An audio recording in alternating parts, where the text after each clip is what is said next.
that we have Jonathan Mooney. Jonathan Mooney is a dyslexic writer, speaker, and do-gooder who did not learn to read until 12 years old. Although he faced many low expectations, such as that he would be a high school dropout, he not only graduated from Brown University with an honors degree in English literature, but has been a successful writer and advocate for the potential for all of us who live and learn differently. He recently wrote Normal Sucks to share how we all live and learn individually and uniquely to thrive. We are so excited to have Jonathan Mooney back with us. He was a keynote speaker at our most recent Inclusion Collaborative State Conference this past September, and everybody loved his keynote message. He was hilarious and powerful and shared with us that normal sucks. Afterwards, he said that he would be there for us to continue this good work, and we are holding him to it today. So everyone, please join me in welcoming Jonathan Mooney. Well, hey, everybody. My name is Jonathan Mooney, and I'm just so honored and privileged to be back with your community today. Now, before I do my thing, I just have a few pieces of housekeeping, if you will, bear with me. First and foremost, I want to give you a sense of how I'd like to spend our time together this afternoon. I read recently that the average human attention span is about 15 minutes. And then I read that the average attention span of somebody on a Zoom webinar at 3 o'clock on a Thursday afternoon is about 15 seconds. So I want to assure you that I'm going to keep my talking at you down to a manageable minimum and make sure that we have ample time to talk together in the form of questions, conversation, and dialogue. So as I'm presenting, feel free to put in your thoughts, your questions, your comments into the chat feature, and we will address those and use those as a catalyst for conversation at the end of my remarks. So I hope that sounds like an okay way to spend a Thursday afternoon together. Okay, second and more important piece of housekeeping. Hey, I want to give a big old shout out to the folks at the Equity Institute for the opportunity to be here. But more importantly, I want to give a big old shout out for the important and pressing work that they as an institute, but perhaps more importantly, us as a community are embarking on. Building a more equitable, a more inclusive world is the social justice issue of the 21st century. And you all, as practitioners in the field, are the front lines of that important work. So I'm deeply grateful, obviously, for the opportunity to speak with you today, but more importantly, I am grateful for the important work that you do every day to make sure that we have schools that don't just work for some kids, but ultimately work for all kids. So if you'll bear with me, please find some way to thank the folks at the Equity Institute, but more importantly, to thank your colleagues right now for the important work that they do. Send some clapping hand emojis, send some fireworks or whatever works for you. But this work matters. And I'm grateful to be a part of a community doing work that matters. Okay, so with all that said and done, let me kind of get to my thing. I was asked here this afternoon to share two things with you. On one hand, I was asked to share with you my professional experience of working with and fighting for marginalized learners. And that's all I've ever done for 20 years as a professional in this field. So I was asked to share what I know makes a difference in the lives of those young folks who struggle in school. But perhaps more important than my professional work, I was asked here today to share with you my personal journey, because everything I've done on behalf of young folks who learn differently comes from my direct experience of being one of those kids who learned differently. And as a result of learning differently, unfortunately, struggled tremendously in school. I was the kid who had such a hard time sitting still that I spent most of the day chilling out with the janitor in the hallway. I was the kid who had such a hard time keeping his mouth shut that I grew up on a first name basis with Shirley, the receptionist in the principal's office. And I was the kid who struggled with reading and specifically had a torturous time reading out loud.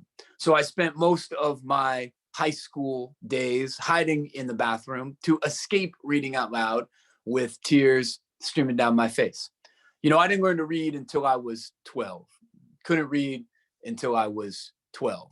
Growing up, I had every label you could imagine. I was called the bad kid. I was called the lazy kid.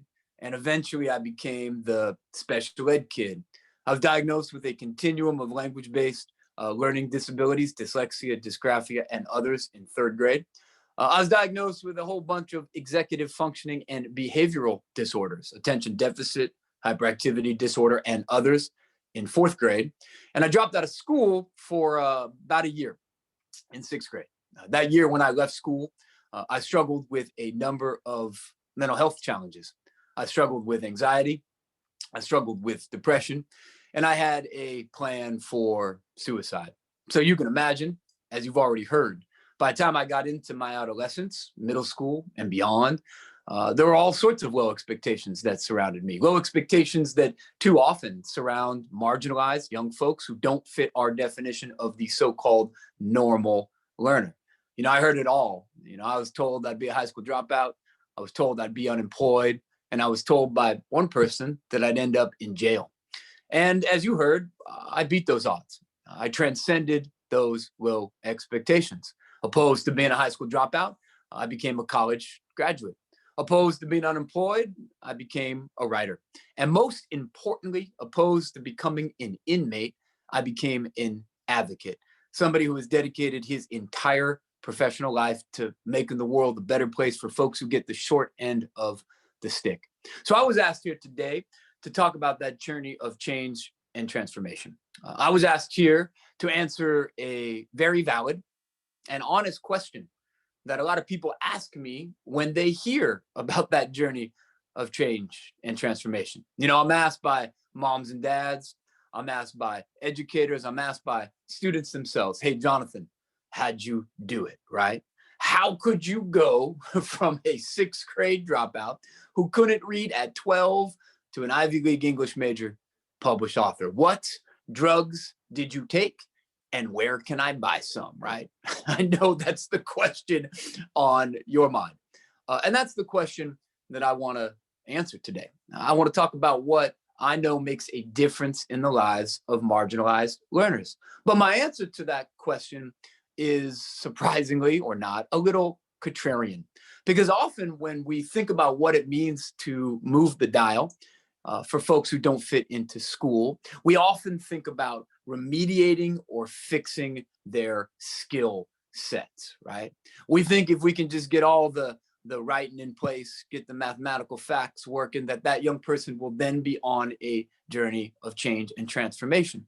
But the reality is, we know more than ever that it's not academic skills that are the best predictor of life success, but a set of what researchers call non-cognitive skills, social, emotional learning experiences. We know that those are even better predictors of young people thriving in life. So I want to share with you some of that research. I want to share with you what I know in my life and in the lives of many other marginalized learners makes a difference, and how we cultivate those non-cognitive skills that are directly correlated with thriving in life. So while there are many of them, there are 3 that I want to share with you today that I know are foundational to a journey of healing and thriving for young folks who are marginalized in school. I'll share these 3 with you for maybe about 20, 25 more minutes at most, and then we'll open it up and we can talk together in the form of questions, conversation, and dialogue. So let me start first and foremost with what I believe is really the foundational paradigm shift required for us to advance thriving for marginalized learners. You know, we have organized our entire educational system to remediate or build skill sets, academic skill sets. But in reality, for a young person who has been wounded by school, that is the cart before the horse. We don't need to remediate skill sets. We need to rebuild self-concepts and cultivate a positive learning identity in every student. And I'll tell you, we got our work cut out for us when it comes to building positive learning identities in marginalized young people. You know, I am struck by how often when I spend time with young people, whether that be on the West Coast or East Coast, whether it be young folks in the South, whether it be Black and brown young folks, whether it be young folks in special education, every time I ask those kids to describe themselves to me, they use 3 words consistently. They will say, I'm the stupid kid, I'm the bad kid, and I'm the lazy kid. Stupid, crazy, lazy. Young folks who don't fit school get given that negative sense of self. And our path towards change is to help them extricate themselves from that negative view of who they are and who they can become. So how do we do that? That's a valid question. Well, our path to helping young folks extricate themselves from that negative self-concept is twofold. First and foremost, it requires us to name the institutional practices and norms that privilege some students and marginalize too many students. That self-concept of stupid, crazy, and lazy, it comes from some place. It comes from a set of deeply entrenched institutional practices that leave kids behind.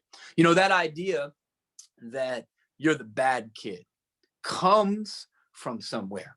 It comes from an institution that has confused or conflated being the good kid with being the compliant kid. You know, it's a deeply held cultural norm that the good kid is the kid that sits still, keeps their mouth shut, and raises their hand. And if you're not that kid, you get the message that something is wrong with you, that you are bad. Hey, I know that personally. This ain't academic for me. I know that I got that message that I was the bad kid because at first I couldn't sit still. You know, let me immerse you into my relationship with the school desk for a moment. And it is a fraught relationship, right? This is my experience in first grade. This is my experience in 5th grade. This is my experience in 12th grade or Brown University. I see that desk, I see that chair, and before I even sit in it, my hands start to sweat. My face gets all red because I know after 5 seconds at that desk, my foot's gonna start bouncing. 10 seconds at the desk, both feet start bouncing. 15 seconds at the desk, oh, it's all over. I'm the kid trying to take his leg and put it behind his neck, right? And that young person gets the message that something's wrong with them. You know, I got that message at home. You know, I grew up in an old school Irish Catholic household. So every night at the dinner table with my dad, it was, Jonathan, stop it, stop it, stop it. What is wrong with you? And I got the same message in some of my classrooms. Not all of my classrooms, but some of them. I'll never forget, I had a teacher in 2nd grade named Mrs. C. I've had many, many gifted, brilliant teachers in my life who I will celebrate with you today. Mrs. C is not one of those, okay? My foot would be bouncing. She would stop class. She would point at me. All the kids would look at me and she would say at the top of her lungs, Jonathan, what is your problem? We put the problem in the kid. But the reality is the problem's not in the kid. The problem is that institutional practice that confuses being the good kid with being the compliant kid. The problem is a passive learning environment where kids sit still 70% of the school day. And ultimately the problem is the shame and social stigma that comes from being called publicly the bad kid. That's really the problem. And that's the institutional origin of a kid feeling morally defective. And you know, that idea that I'm the stupid kid, it comes from somewhere too. You know, if you'd asked me when I was 12 years old, hey, Jonathan, describe yourself, I would have said, I am the dumb kid. And that self-concept, it emerged from a institutionalizing of a narrow definition of what constitutes intelligence. You know, we confuse or conflate being the smart kid with being good at school, right? But I'm sure y'all have experienced the reality that some of the smartest people that maybe you know don't do school well, but do other things well. I know in my life, some of the smartest people I've ever met, they didn't do school well. They didn't read well. They didn't write well. They didn't sit still well. But you know what? They could rebuild the car engine from scratch. And that person is just as intelligent, just as valuable as that person with a 4.0 or a PhD. And the flip side is true. Some of the stupidest people I've ever met in my life have had PhDs, can't get to the supermarket, you know? So we have narrowly defined intelligence. And not only have we narrowly defined intelligence, we have tracked kids based on that narrow definition into the smart group, into the dumb group, right? I don't know about you in your life, if you remember tracking it all. I know in my life, it was pretty clear. We had the reading groups. And if you all remember the reading groups, not hard to tell which reading group is the smart group or the stupid group, right? You got the blackbirds over here. You got the bluebirds over here. And then over in the annexed trailer building, you got the sparrows, you know?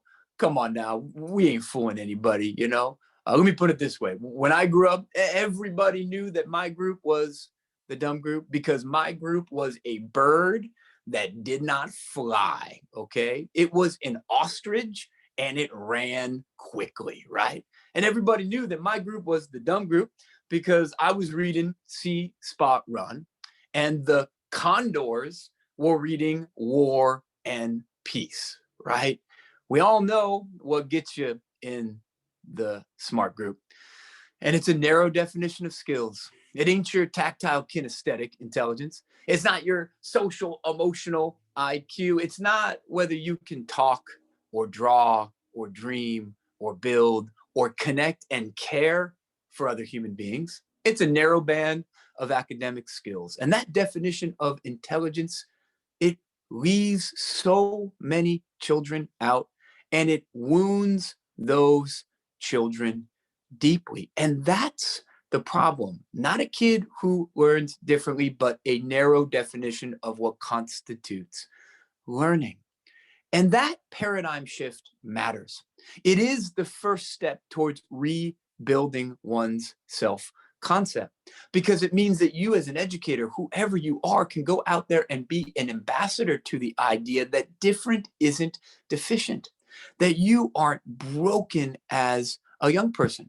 It also means that we need to be working to change those institutional practices that are inequitable, that do privilege certain brains and bodies over others. But it also means in the short term and the day-to-day in your life that we should be organizing and implementing a set of self-concept interventions, specific approaches and strategies to help a young person extricate themselves from feeling stupid, crazy, and lazy and rebuild who they think they are and can become.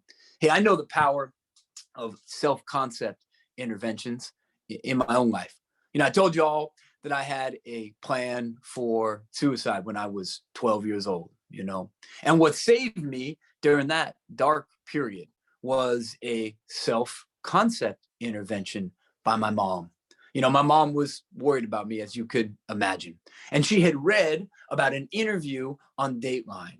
And what was unique about this young man being interviewed on Dateline is that he went to law school. But the thing about him was he couldn't read a word. And his mother, his mom, read every one of his law books to him. Do you have any idea the hope that that image gave me? Now, let's be honest, sucks to be the guy's mom, you know, right? I didn't say it was a hopeful image from mom. I said it was a hopeful image for me. That gave me a different sense of myself. And that is one very concrete thing that you can do tomorrow for a young person who doesn't fit and feels less than because of it. You can surround them with images of a positive future that gives them hope. Now, as you embark on that very practical step of surrounding a young person with an image of a positive future, don't rely on the famous people to give hope, you know?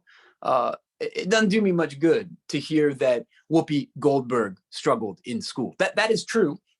She did, but she's too far away, unrelatable. That doesn't do me much good to hear that Tom Cruise is dyslexic, or was until Scientology cured him. You know, that doesn't do me any good. It's the real model, not the role model, that makes the biggest difference in a young person's self-concept. It's the ninth grader who struggles in school, sharing their story with the third grader.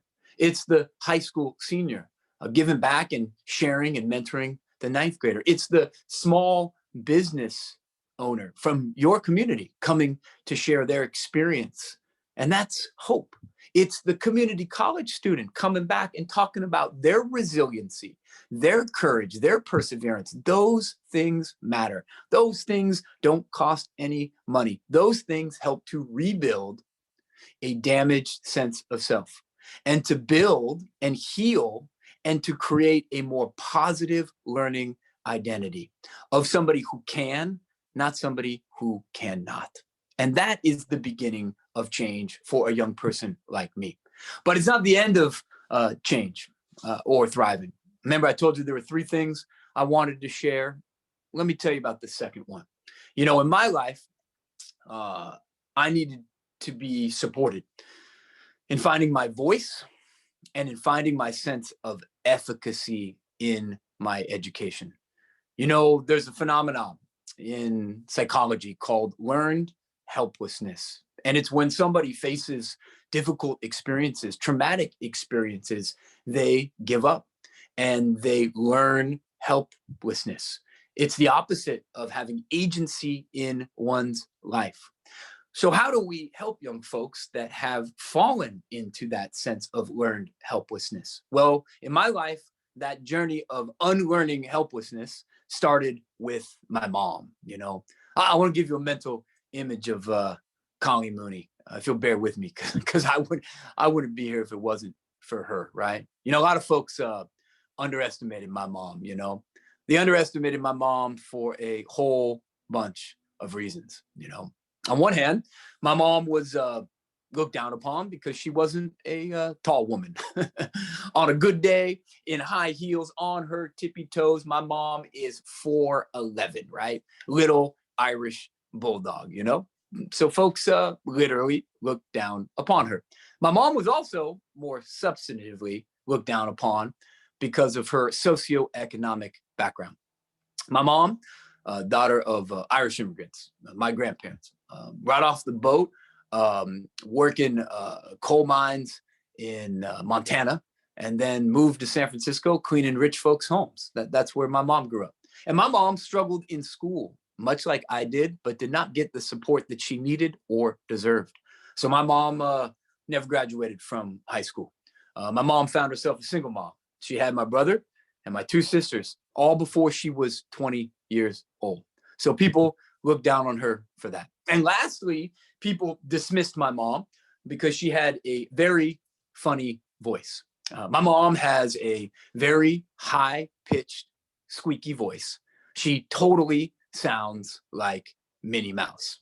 My mom totally sounds like Minnie Mouse. So people dismissed her. You know, she wasn't tall, she wasn't wealthy, she wasn't educated, and she sounded like a cartoon character. But people dismissed my mom at their own peril because my mom cursed like a truck driver. And if you were a principal or a teacher doing wrong by me, you did not want cursing Minnie Mouse in your office. But guess where my mom was? Every single day when things were going wrong for her son, oh, she was in that office. How did we know she was in that office? Well, we knew she was in that office because every dog in the neighborhood was running away. Only bats could hear her high-pitched obscenities. Glass was shattering. My mom understood something. My mom understood that I didn't need somebody in my life to fix me. What I needed was somebody in my life to fight for and with me. You know, that's a seminal shift. To fix somebody all the time leads to them developing the mindset that they are broken. And nobody goes off to live a good life feeling broken, feeling like they are a problem or the problem. My mom redefined the problem. It wasn't me, but the way that I was being treated. That's the problem. You know, my mom would say to anyone who would listen, she would say, if my son doesn't learn the way he's taught, well, guess what? Teach the way he learns. Now, I'll admit that was a paraphrase because when my mom said it, there were a whole bunch of F-bombs in there that I left out, right?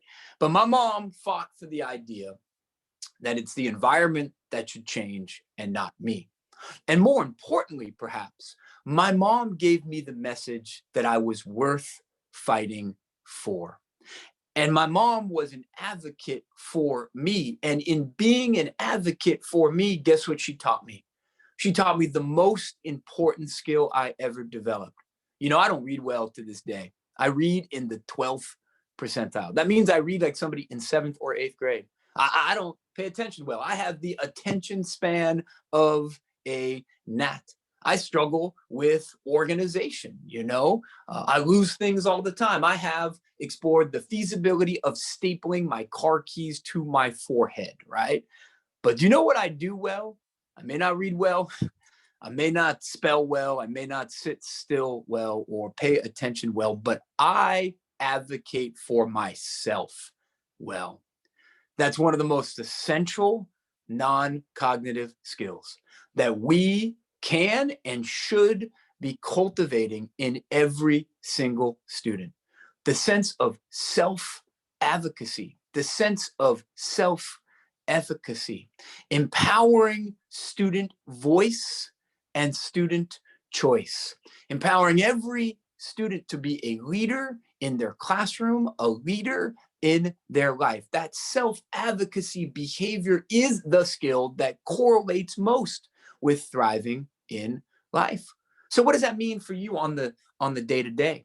It means that we have to create opportunities for students to raise their voice.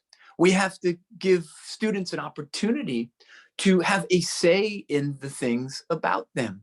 We should be aspiring for students for whom it's relevant, for students to be running their IEP meetings, those meetings around individualized education plans. We should be empowering them to run those meetings because it's their education. And if they can't advocate for themselves now, how are they going to advocate in the workforce and higher education and beyond? Let's set a goal, each and every one of us, that we value student voice, that we value self-efficacy, that we cultivate self-advocacy in every single student we encounter. Okay, I got one more for you, right? I told you there were 3 things that I know lead to life success for marginalized young folks. Number 1, rebuild that negative self-concept, challenge the institutional practices that lead to young folks feeling stupid, crazy, lazy, and surround them with images of hope. Number 2, cultivate self-advocacy by modeling it, being an advocate for students and helping kids practice it. And last but not least, you know, a journey of thriving requires us, demands from us that we challenge and reject the deficit model that surrounds marginalized learners. You know, if you're a kid like me and you struggle in school, you don't hear a lot about what's right with you, you know.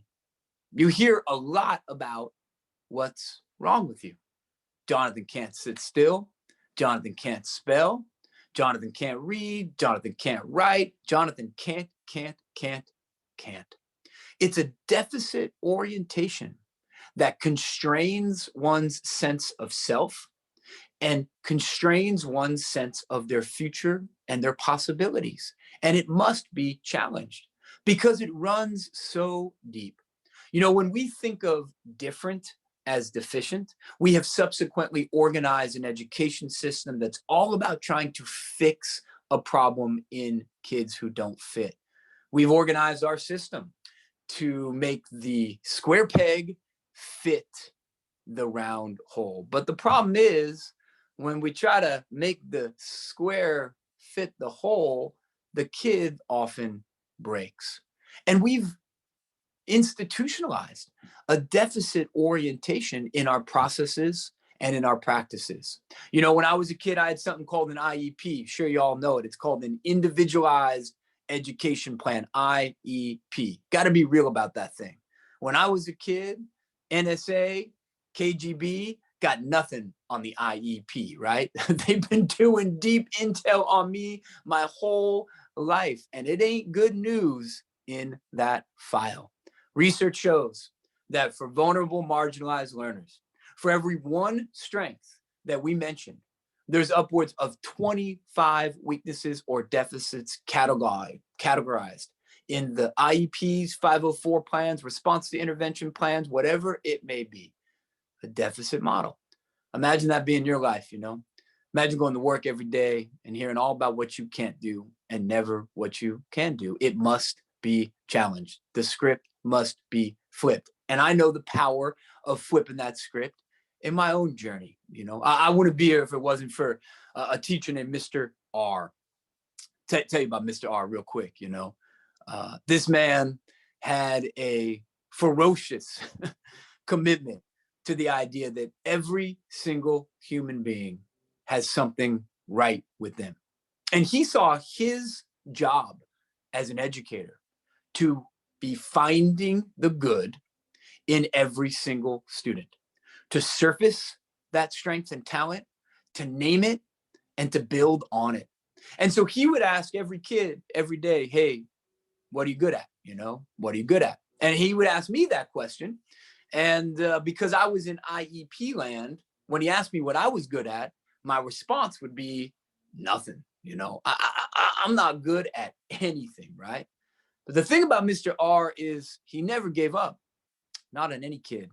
And one day he came back to me and he said, Jonathan, I've been watching you and you are wrong about yourself. And people in your life has been wrong about you. You know, you are so good at telling stories. Now, sometimes the stories you tell are inappropriate stories, but I don't care. You are so good at telling stories that you could be a writer. I was 9 years old. Nobody had ever said that to me before. A writer, Mr. R? Are you out of your goddamn mind? I said, I can't spell. Mr. R looked right at me and he said, Jonathan, in my class, screw spelling. Screw spelling, man. Yeah, you should have seen me jump out of my body because for the first time in my life, somebody said, forget what you can't do and focus on what you can do. And that was a revelation in my sense of self, a revelation in my sense of who I could become. And it was a revolution in my education. Every child deserves a Mr. R in their life, a Mrs. R in their life. And my challenge to you is to be that person that finds the good in every single young person, because we know more than ever. And this is not just me talking, this is research talking, that successful human beings, they don't get good at everything. You know, we've been lied to and we subsequently have lied to kids. You know, we tell young folks that you got to be good at math, you got to be good at history, you got to be good at chemistry, you got to be good at language arts and social studies to live a good life. And that's just not true. What people have to do is get good at something, not everything.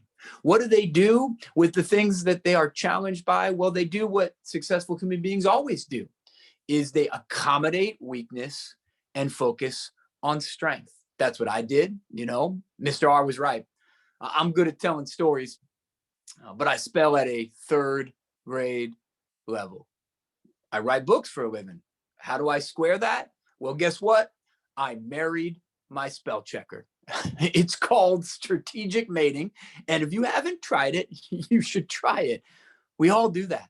And every child deserves an education grounded in their strengths. Because when we focus on what is right, not what is wrong, we help find an interest. And that interest becomes a purpose. And that purpose becomes a passion. And that passion becomes an educational pathway in which we can organize one's learning journey. The future of education for marginalized young people isn't about fixing what is wrong with them. It's about finding and building on what is right with them. Okay, I want to conclude. And in concluding, before we open it up to questions, I want to come back to what makes a journey of healing and transformation possible for young people. Because at the end of the day, you know, what matters most is not a particular educational pedagogy, certainly not a particular educational program or technology. What matters most in the life of a young person is the human beings involved in their journey. People matter most. Let me give you an interesting research study that embodies that. You know, there's a study out of the University of Chicago that tracked a bunch of vulnerable young folks, mostly Black and brown young folks of color with special needs from the South Side of Chicago. And this study followed them from the time that they were first identified as at risk or marginalized. And it followed them till they were 30 years old. It's the largest longitudinal study of its kind in history. And the study wanted to find out what was the thing that made a difference in the life of a young person when too many of those young people became the statistics we know all too well. And the study concluded that the intervention that made the biggest difference, the thing that everyone who succeeded had in common, is they all had one meaningful adult other than their immediate family in their life. And 95% of the time, guess who that meaningful adult was? It was a teacher. Hang out with that for a second. Not 5 meaningful adults, not 4 meaningful adults, not 3, not 2, 1 meaningful adult. You have the capacity to change a life. So I want to end my time with you celebrating one more of those meaningful adults in my journey who came into my life at an inflection point when I could have went left and went right instead. A man that embodies all of those ideas that I talked about already. The idea of building self-concept, the idea of advocacy and efficacy, and the idea of finding the good in every single person. And his name is Father Young, right? I met Father Young at my first university here in LA before I went to Brown University. Before I went to Brown, I went to Loyola Marymount here in Los Angeles. I went there on soccer scholarship. That was the thing that kept me alive. You know, I was an athlete. All I thought I could be, all I wanted to be was a soccer player. And that kept me in school. It kept me trying through high school. And my goal was to get a Division I soccer scholarship, and I got it at LMU. And when I got onto campus at LMU, my freshman year, the soccer coach made us go around periodically to the different academic departments, listen to their presentations so we could determine our majors. And I'd go to these things and I wouldn't listen to a word being said. I'd sit in the back of the room, pull my hat down, and check out because I was the stupid, crazy, lazy kid who could only be a soccer player in my mind. And then one day we got to the English department Never forget, chair of the department, Shakespeare scholar, Jesuit priest named Father Young was up there talking about literature and learning like his head was on fire. But more importantly, Father Young talked about his own journey, his own challenges with school, his own alcoholic father, his own struggle with believing that he was less than as a human being. He had the courage to share his story. And when I heard him do that, a flip was switched. A light went on. I saw potential in myself that I hadn't seen or had seen but forgotten. And right when he was done talking, I went up to him and I said, "Hey, Father Young, man, you inspired me. You told my story. I think I want to be an English major at LMU, but I don't know if I can do it." And I told him all about my learning problems. And you know what? He looked right at me and he said, "Son, you're using that as an excuse." He said, "Some of my best students have been people like you, and you can do school differently. I believe in you," he said. So I left that guy's office and I was on cloud nine. I walked to the other side of campus that day into the dean of academic enrollment. And I said, "Hey, man, I'm going to study me some English literature here at LMU, right? It is game time. Let's do this." And that guy, well, that guy pulled out my file. I'm sure you all know the file. It is this thick. It landed on the desk with a thud. The guy flipped through it and then he laughed at me. He said, "English literature, you can't read. You can't write. You can't spell. You shouldn't even be in college," he said to me. I walked out of that guy's office. I was 18 and I was deflated like a balloon. I was the stupid, crazy, lazy kid again. I was the kid chilling out with the janitor in the hallway again. I was the kid hiding in the bathroom again. I was the kid who could only be a soccer player again. Never underestimate the power of your language and your expectations to deflate another human being or to elevate that human being and help them be the best self before they even know what that means. So I went back to Father Young. Out of respect for him, I didn't want to waste his time. I said, "Hey, man, I'm not going to be an English major here at LMU." He said, "Why? You were so excited." And I told him, I said, "That guy over there," he said, "it would be too hard for me because of my learning disabilities." Father Young was real quiet when he heard that for a long time. And then he said, in a way that only an old school Jesuit priest can, he said, "Well, son, I guess you're going to have to prove that bastard wrong." And the next day, I enrolled in 4 English literature classes.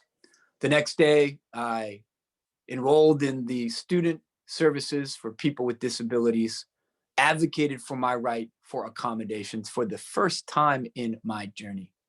And that guy who told me that I shouldn't be in college, let's just say that he has an autographed copy of all 3 of my books on his desk right now.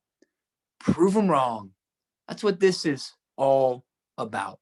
I'll be real with you. I am proud, proud that I proved that man wrong, that I proved my dad wrong, that I proved Mrs. C wrong, of course. But do you know what I am more proud of? I'm more proud that I proved my mom, Mr. R, Father Young. I'm proud I proved all the people who believed in me right. And that's what you do every day.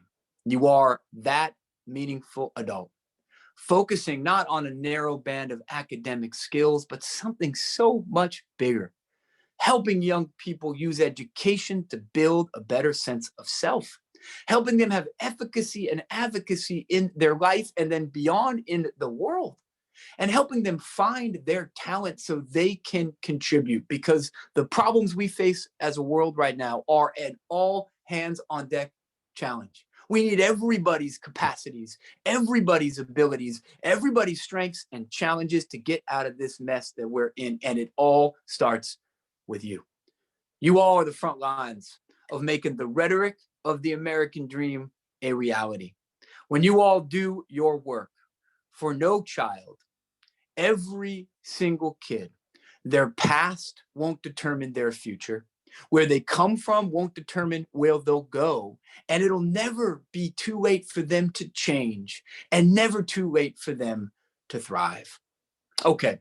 Thank you all so very much to listening to me talk at you for a little longer than I thought, but I got riled up. It happens. So now we're going to switch gears and we're going to talk together in the form of questions, conversation, and dialogue. I know that the chat feature is open and live. You can feel free to send your questions in the chat, but I want to do one thing before we open it up.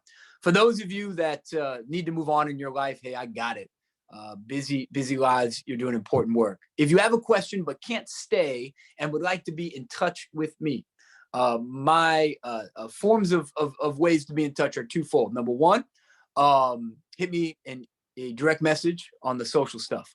Hope we put this in the chat. It's all the same thing on the Instagram, Twitter, Facebook. It's the Jonathan Mooney. So say hello to me there. Or you can email me directly. It's jonathanmooney@me.com, all one word. Now, I hope you guys can stay. I hope you ladies can stay. I hope you can stay for some questions now, but perhaps more importantly, I hope you can stay for a demo of a very powerful tool that can bring to life a strength-based, interest-based, student-centered journey called Thrively. The CEO, who is a good friend of mine and colleague of mine, and frankly, fellow traveler, fellow missionary on this a mission to make schools work for not some kids, but all kids, Goresh. He will be presenting in about 5 minutes when I'm done taking questions, so I hope you can hang out. So with that said, let's transition it over to some Q&A before we hear about the amazing work that the folks at Thrively are doing. Thank you, Jonathan. Yeah. Feel free to type into the chat any questions, comments you have, or feel free to unmute yourself if you prefer doing that.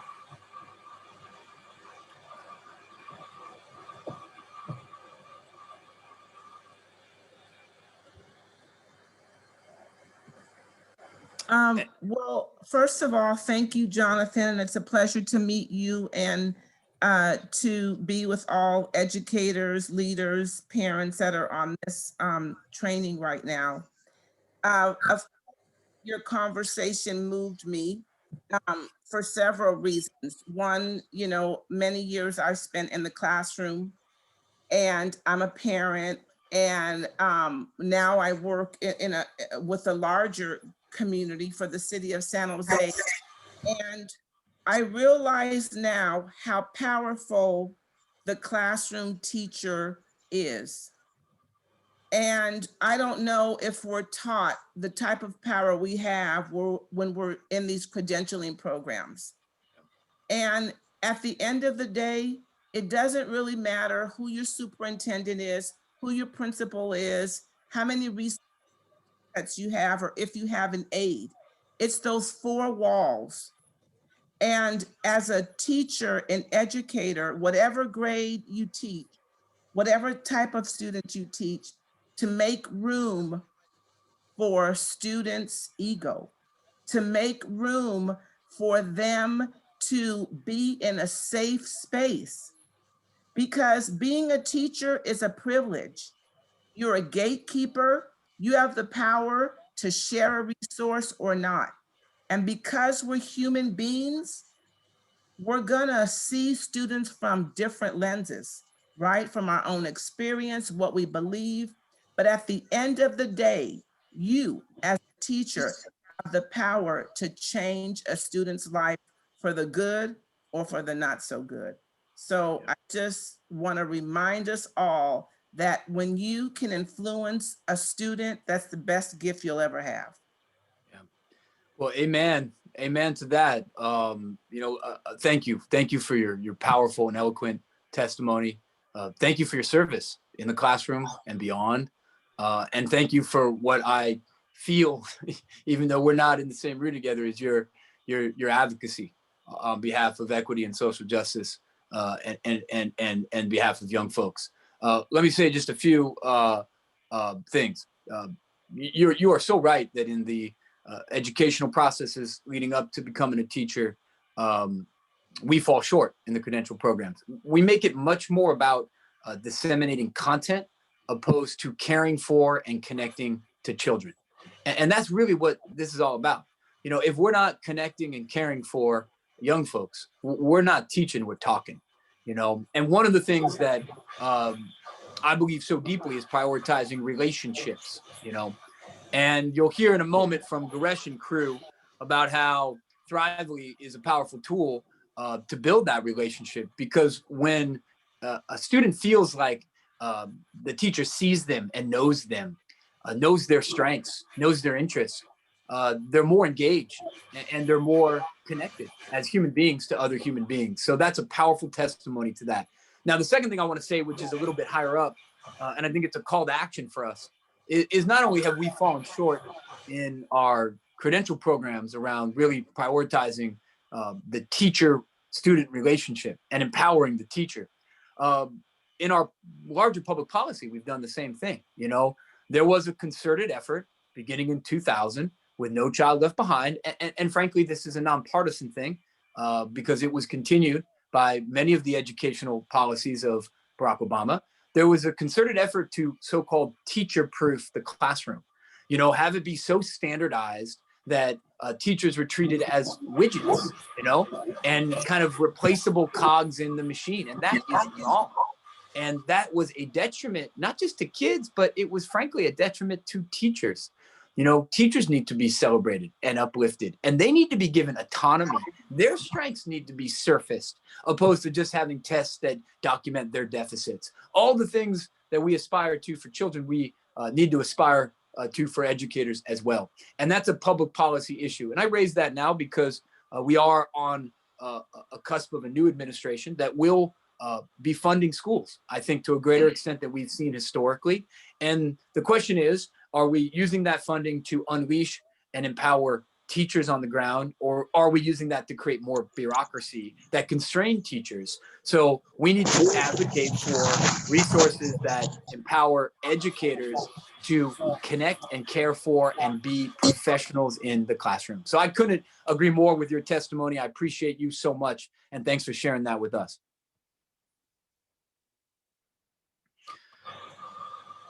Well, okay.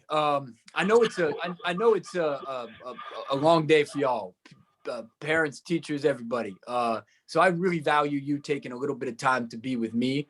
It was shared in the chat how you all can follow up with me, but I think it's important for me now to hand it off, because I talked at a high level about a lot of things. And I know some of you may be sitting there being like, well, how do we bring a strength-based approach to life on the day-to-day for a young person? And the good news of that is Thrively, which is a social venture that I'm a part of, proud to be a part of it, is doing that work in classrooms all across the country, trying to provide social, emotional learning content, empower educators with the tools to connect, and most importantly, surface children's strengths. So I'm going to pass it off now to my good friend and colleague, Goresh. Goresh will share his screen. You'll see me exit, but I so appreciate you all. So appreciate everyone at the Equity Institute for the opportunity to be here, of course, but most importantly, I appreciate you for the good work you're doing every single day on behalf of young people. So thank you all very much. Thank you. Thank you, Jonathan.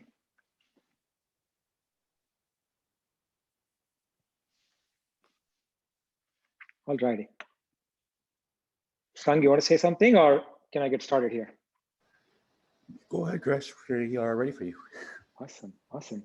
Thank you. Thank you. Thank you all.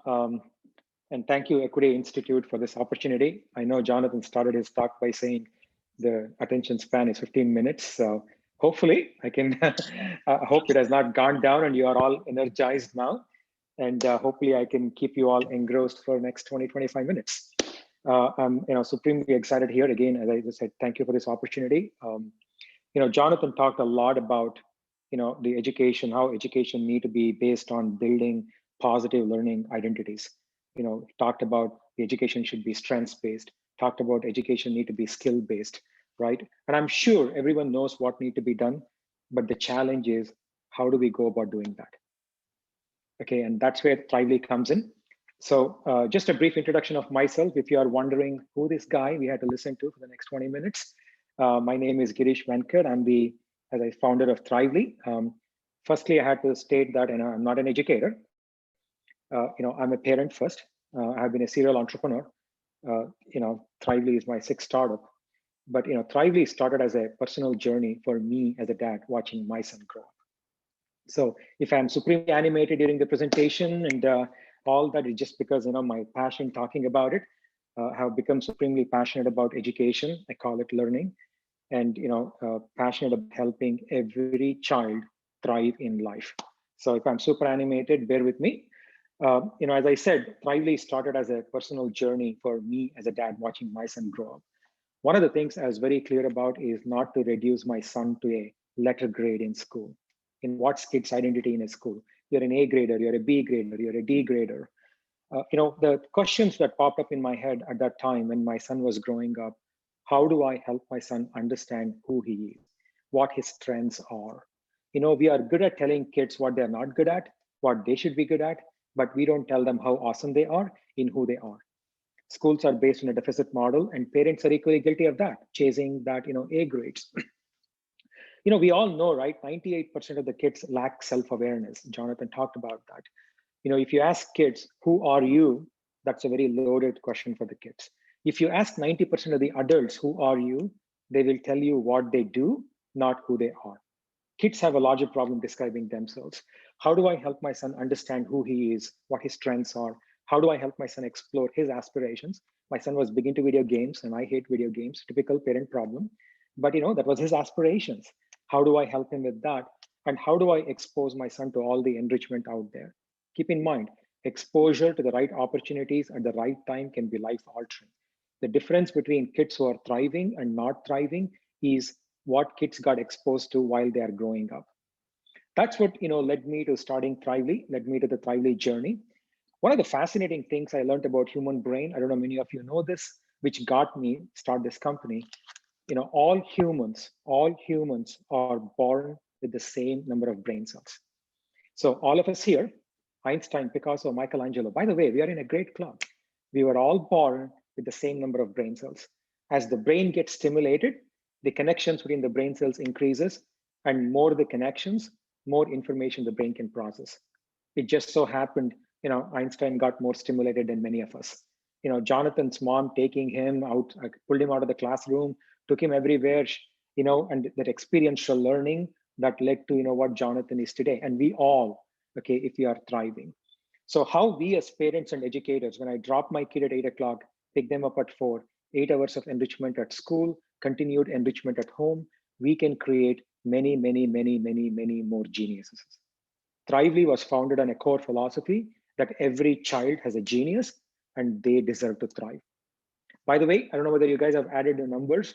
Kids spend anywhere from 10,000 to 12,000 hours from K to 12. Their K to 12 journey, 12,000 hours, 7,500 hours inside the classroom, and anywhere from 33,000 to 4,500 hours outside the classroom. Their summer activities, their weekend activities, their after school activities. What have we done to our kids? We have reduced them to a number.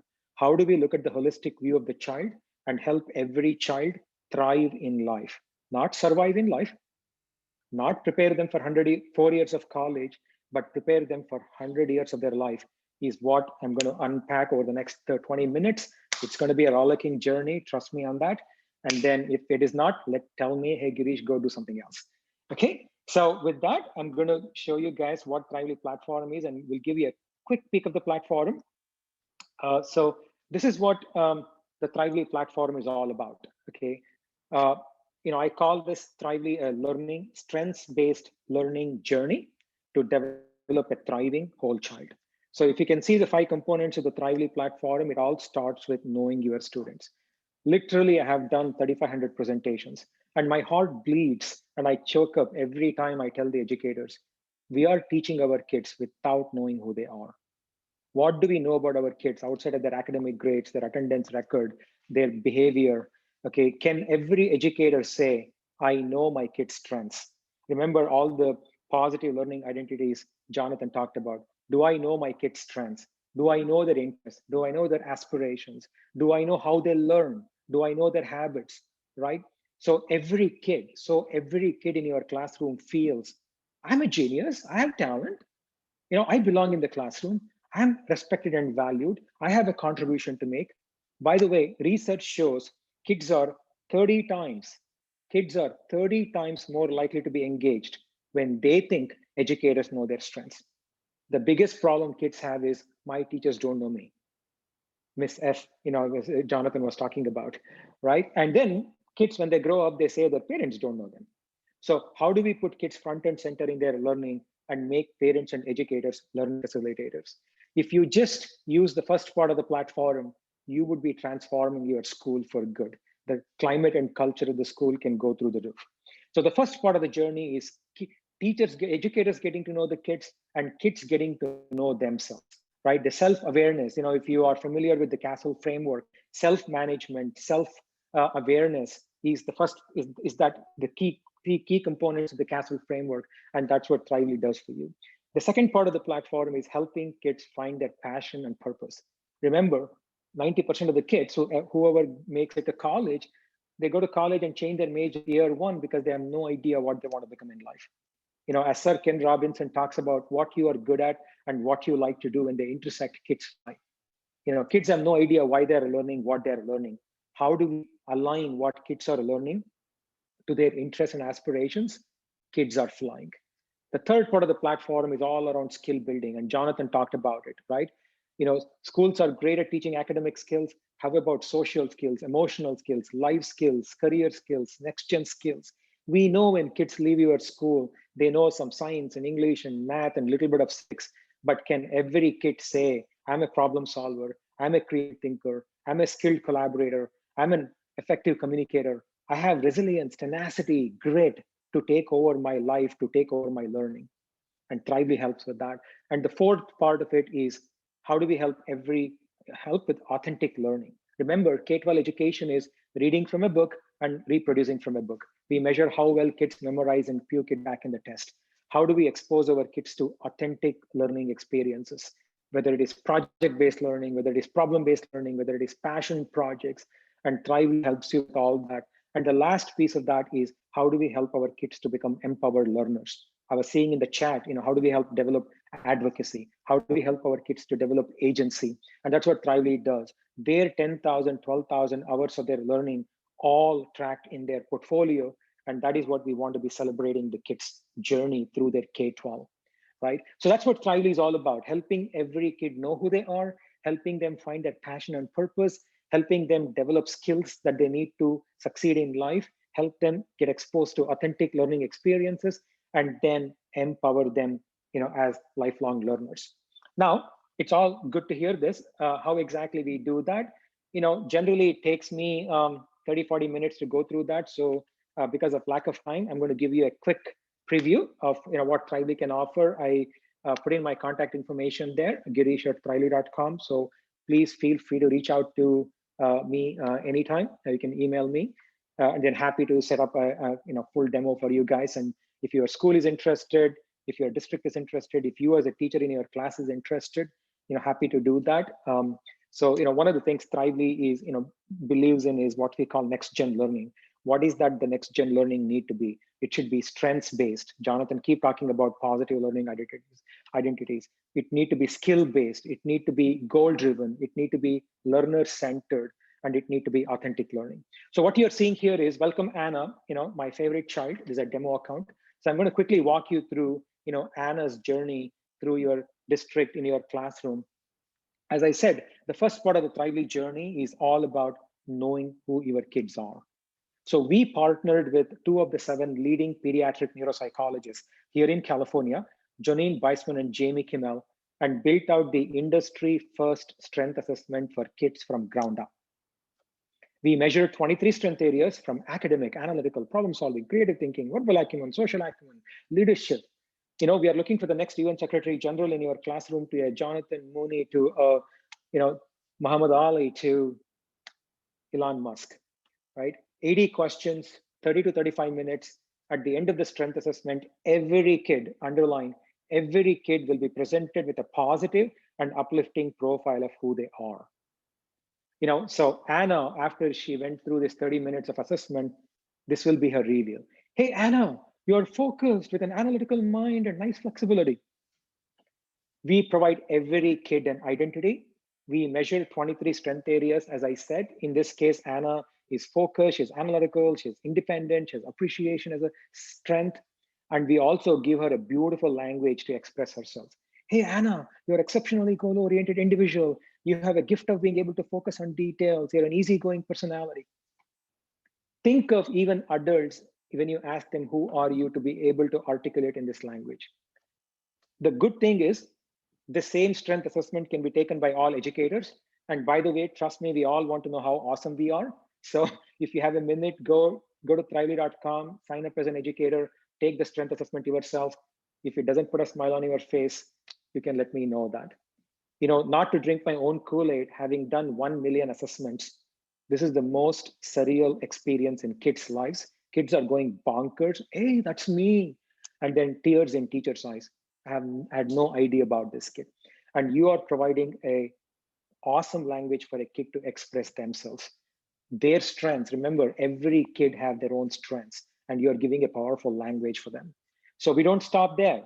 Okay, so there are multiple instruments in Thrively. I'm just going to quickly go through that. This is about multiple intelligences, as Jonathan again talked about. It is not just about cognitive skill. Remember, every kid has 8 intelligences, 8 smarts. Whether you're a kinesthetic learner, whether you're an auditory learner, visual learner, your intrapersonal skills, your interpersonal skills. And we are telling the kid, you have got all these smarts. It just happened to be, you have got more of these smarts. In this case, the kid is a, interpersonal, the kid has interpersonal skills, she has cognitive, she has got, visual strength. So that's what it is. Again, I'm trying to understand how kids learn. And I keep talking about it. We teach every kid the same subject, same way in school, and expect magic to happen, and the magic never happens. So understand how your kids learn. If you know that your kid is not doing in geometry, most likely your kid is an auditory learner. When you know that, oh, I need to take extra 2 minutes to scaffold the information because this kid is not going to learn as fast that he or she learned algebra, geometry, game changer. No kid will ever say, I suck at something, right? And my favorite, I don't know whether you guys are familiar with Habits of Mind. This is 30 years of research by Benacalec and Arthur Costa. 16 habits that every kid and adult, by the way, need to develop during their K-12 years for them to be successful and happy in life. This is an awesome research. Look at these 16 habits, right? Striving for accuracy, managing impulsivity, persistence, open to continuous learning, thinking independently. I always keep telling educators, right? We are all lifelong learners. The reality is learning happens once you leave the school because you learn a lot in the workforce. Even if your kids don't know algebra or calculus, if they have developed these habits, and if you as an educator have ensured your kids have developed these habits, they are going to fly. They're going to fly in life. So we have one more, which is personality assessment, trying to understand, what personality of your kids. So the kids, basically, we can start recommending them the pathways and career opportunities that they would be good at. Remember, all humans naturally gravitate towards what they're good at. It is just that very few kids find it when they're 10. We call them prodigies. Some between 14 and 18, and many of them don't.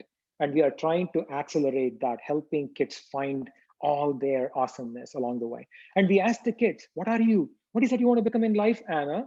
Anna is like dreaming, animator, choreographer, computer programmer. We know kid doesn't know what they don't know, but we want them to dream, right? And then we also ask them, what are you interested in? What gets you excited to come to school? Okay, right? And wake up at 4:30 in the morning. 6 dimensions of your child, not 1, 2, 6 dimensions of your child, their interests, their aspirations, their personality, their habits, their learning styles, and their strengths. How much information you have about your kid. You know, when my son took all the assessment, I told to myself, ooh, I knew only 40% of my son. If any parent or educator say they know their kid well, I always keep telling them, we as adults, as parents and educators, look at our kids through the lens of what we want our kids to be, not what kids want to be themselves.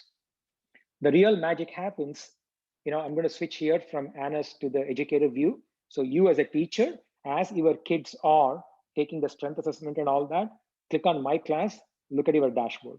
This is not your grade book, where you're going to be frustrated about looking at C's and D's and E's and all that. But here, Allison wants to become an animator. Anna wants to become an animator too. Ashley wants to become an actor. Bella wants to become an astronaut. This is your dashboard. And remember, kids are 30 times more likely to be engaged. When the kids walk into your classroom, they're happy because they know my teacher knows me. Just click on the card here. Look here. It shows your strengths, interests, aspirations of your kids. Print this card, put it on the kid's desk, and tell the kid, this is who you are. This is your identity. By the way, I don't know many of you know, Einstein got D's and E's in all subjects other than physics. But he was a creative thinker, right? And I always tell, the grade is just a snapshot of what you know at that point of time. So telling the kid D's and E's doesn't matter. But if you tell Anna, oh, you got a D in math, don't worry, you're analytical, you can solve it. Ashley, you are resilient. Use your resilient strength to dig deeper and solve that. When you unlock the assets of a child and help child to use those assets to learn, they're flying. They're flying. And by the way, you can send an email to the parent. Think of an email coming to the parent, how awesome your child is. Whenever I used to get an email, my kid got into trouble, I need to go to school, right? That's how, when does school send an email to every parent and celebrate their strengths? Remember, it takes a village to help kids thrive. Many of your parents, as Jonathan was talked about, is trying to prove his dad wrong, okay, because his dad didn't know his strengths. And that's what it does. So we put kids front and center in their learning and make every parent and educator learning facilitators. And that's what Thrively does. Thrively has a lot of information that provides you. I'm just going to show one important report here, because this is for you as a teacher. You can look at the individual kids in your classroom. You can look at your entire school. When your principal is looking at this data, when your counselors are looking at the data, when the science, math, English teachers are looking at the data, what are the top strengths of my kids here? Flexibility, analytical. Who are my analytical kids? Here is Alondra, here is Anna. If when a principal walks down the hallway and says, hey, Ashley, how are your acting lessons coming up? I know you want to become an actor, because the principal knows the information about the child. What do you think the Ashley's reaction will be? Jaws wide open. What? You know my interests? My parent even doesn't know that. That's what we do, right? That's what I keep saying. It takes a village to help kids thrive. Your counselors understanding your kid with a caseload of 1:400. Your social workers. So when you do this, strength assessment, your entire school will have access to that. Understanding their strengths. Understanding even their interests. Right? Look at my kids are screaming about creative art, science and technology. Click on that. Your kids are screaming what they want to learn. I always ask educators, do we ever ask our kids what they want to learn? Oh, robotics, computer animation. You can start a club in your school. All of a sudden, your kids are, excited about it, right? Or Anna may have trouble making friends. Okay, now you can tell Anna, hang out with Allison and Emily because you all have common interests. One good friend and one good teacher is all what a kid needs for them to take over their life. And Jonathan talked about it, how you as an educator can make a big difference, and also helping kid find their, the relationships, helping kids find other friends who can relate to them. The kids are flying, right? So much information about your kids, knowing, what is that they want to be when they grow up, understanding their learning styles, understanding their habits. Now you have got an awesome language in the classroom, so you can start personalizing the instructions based on the kids' aspirations, interests, and all that. I call this personalization on steroids. Okay, so that's kind of just the first part of the platform, just understanding your kids, and then changing the climate and culture in your school. There are lot to Thrively outside of that, so I'm just going to quickly skim through that, and maybe we can keep 5 minutes for some question and answers. The second part of the platform is around exposing kids to all the enrichment out there, right? Remember, we talked about exposure to the right opportunities at the right time can be life altering. What Thrively has done is we have curated thousands of videos, day in the life of an animator, day in the life of a scientist, day in the life of an astronaut, day in the life of a Wall Street trader, right?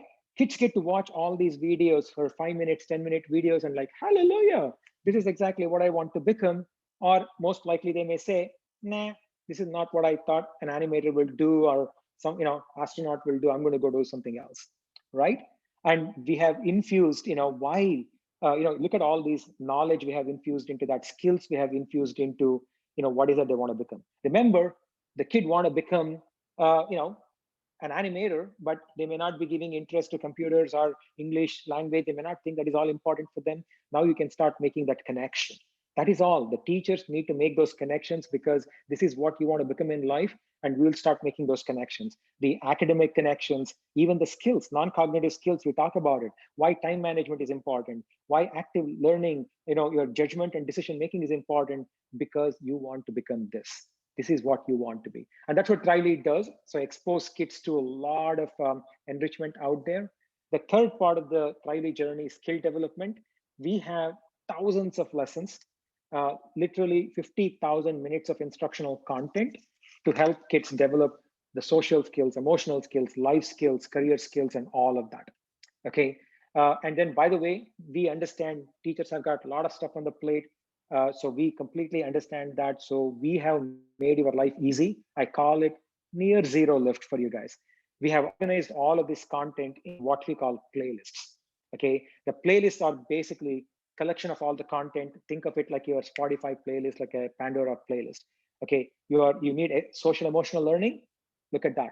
Castle aligned SEL playlist already built for you. All the lessons are already built for it. Click of a button, you can assign that to the kids. Whether it is social emotional learning, you need your kids help with, executive functioning, for example. Okay, here is a, playlist on executive functioning. As I said, thousands of lessons in Thrively to continue to, help your kids develop those, whether it is executive functioning skills, social skills, life skills, you can do all of that in Thrively. Couple of other features in Thrively, we call it projects. So how do we create a collaborative learning environment for your kids? Remember, the education, unfortunately, is one-dimensional. You go through a lesson plan. At the end of it, you give them a worksheet, ask kids to answer some questions. How do you create a multi-dimensional environment? That is what Thrively does. If you see the way we have organized it, this is what you're seeing under activities is kind of creating a design thinking or, basically organizing making it a more interactive lesson plan. Then you can click on teams. Hey, I've got 20 kids in my classroom. I'm going to put five kids in each team, create 4 teams and 20 kids group. And then look what's happening on the left side. Your kids are collaborating. They're sharing all the research. They're uploading all the artifacts along the way. And you as a teacher can look at what your kids are creating. So social groups, whether it is the interdisciplinary projects, whether it is passion projects, whatever it is, you can actually put kids in a collaborative learning environment.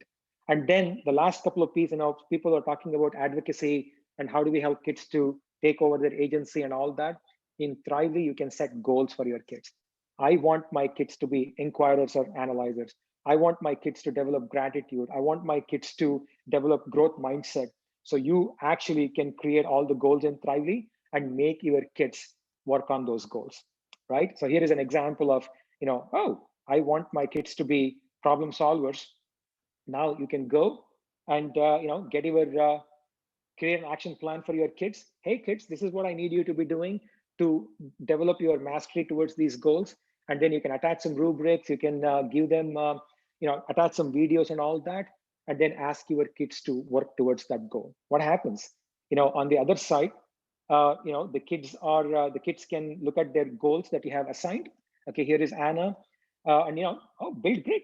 I need to develop grit, and here is my action plan that I have been assigned by my teacher. The kid can go to highlights here, add a highlight. Hey, here is what I did to demonstrate my progress towards my goal. I can attach evidence of learning in terms of photo, video, audio, how much time I spent on this, and when did I do that, right? Now, all of a sudden, you can see all the things that your kids are doing to develop mastery towards that. So you as a teacher, hey, I need to see 10 pieces of evidence of you becoming a problem solver, you developing growth mindset, correct? Just because we give them one lesson on empathy and grit or gratitude, the kids didn't develop that. How do we want our kids to develop mastery towards that? And Thrively will help you with that. And the last piece of that is basically the portfolio. Remember, when your kids, you ask them, when do kids ever create a portfolio? 11th grade, because they need to fill that common app and all that. Okay, now how do we help kids develop their agency and all that? Now in Thrively, as soon as they create an account, they already have a portfolio built for them. Remember, we know their interests, we know their aspirations, we gave them a beautiful language of who they are. Now we go tell the kid, hey, tell the world how awesome you are. Upload some cool pictures of yourself. Okay, right? Give kids a voice.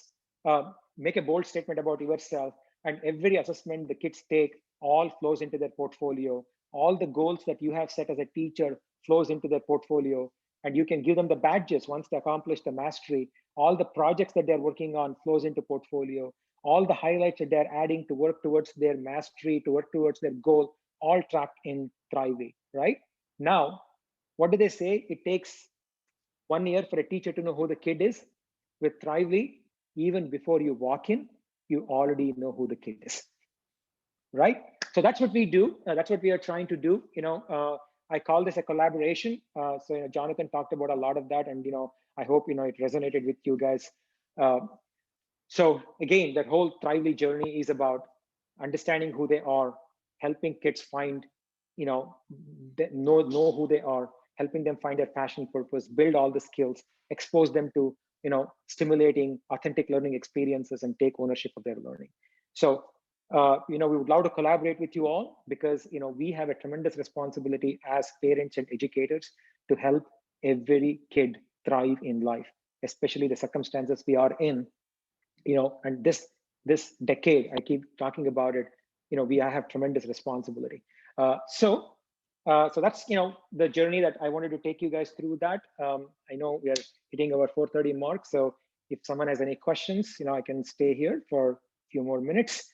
And again, I think I have put my contact information, so if you guys have any questions, please feel free to reach out to us anytime. All righty.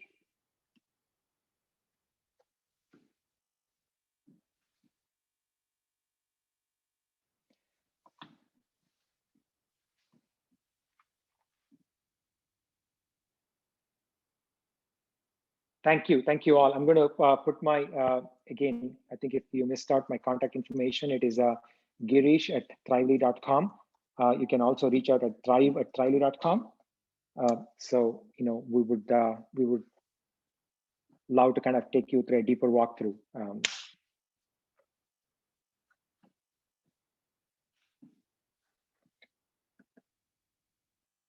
Sang, do you have any closing comment, anything?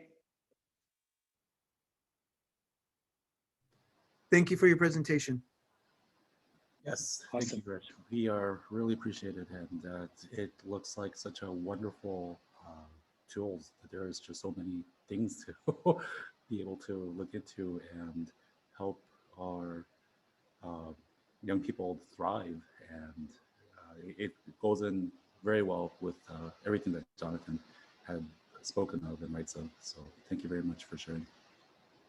Thank you all. Thank you all for your time. Thank you everyone for joining us for our California One Equity Institute from the Inclusion Collaborative. And this recording will be put up on our YouTube channel. And we hope that you will be able to come join us for for our next coming events and more Equity Institutes. So thank you very much and have a wonderful rest of the day.